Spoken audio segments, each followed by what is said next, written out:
19 जुलै रोजी साताऱ्यामधील छत्रपती शिवाजी महाराज संग्रहालयामध्ये येणारी शिवरायांची वाघनखे वेळेआधीच आज साताऱ्यामध्ये दाखल झाली असून ही वाघनखे शिवभक्तांना पाहण्यासाठी 19 तारखेपासून खुली होणार आहेत। या निमित्ताने सातारा जिल्हा प्रशासनाकडून संग्रहालयाच्या आवारामध्ये मोठी जय्यत तयारी करण्यात आली।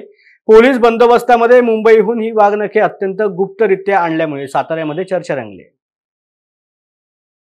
शिवरायांच्या जे शौर्याचं प्रतीक असणारे जे वाघनख आहे, किल्ले प्रतापगड येथे जे पराक्रम गाजवला होता छत्रपती शिवाजी महाराजांनी, जो अफजल खानाचा कोतळा बाहेर काढला होता, ती जी वाघनख लंडनवरून येणार होती 19 तारखेला, ती वेळे अगोदरच या छत्रपती शिवाजी महाराज संग्रहालयात दाखल झालेले आपल्याला पाहायला मिळते।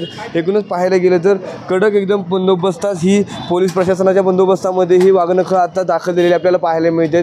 आपण पाहू शकता या ठिकाणी वाघनखे दाखल झाल्यात पोलिसांचा चोख बंदोबस्त इथं आपल्याला तैनात करण्यात आला आपल्याला पाहायला मिळते। एकूणच पाहायला गेलं तर ही वाघनख्यांची भव्य दिव्य मिरवणूक आहे, ती दिमागदार सोहळा आहे, तो 19 तारखेला पार पडणार आहे। एकूणच पाहायला गेलं तर जे वाघनख आहे त्याचं टेम्परेचर मेंटेन करण्याचा आढावा देखील इथे अधिकारी आले आहेत, ते घेत आहेत। आणि एकूणच पाहायला गेलं तर इथं जे पोहोचपाटा आहे ते मोठा तैनात करण्यात आपल्याला पाहायला मिळतोय।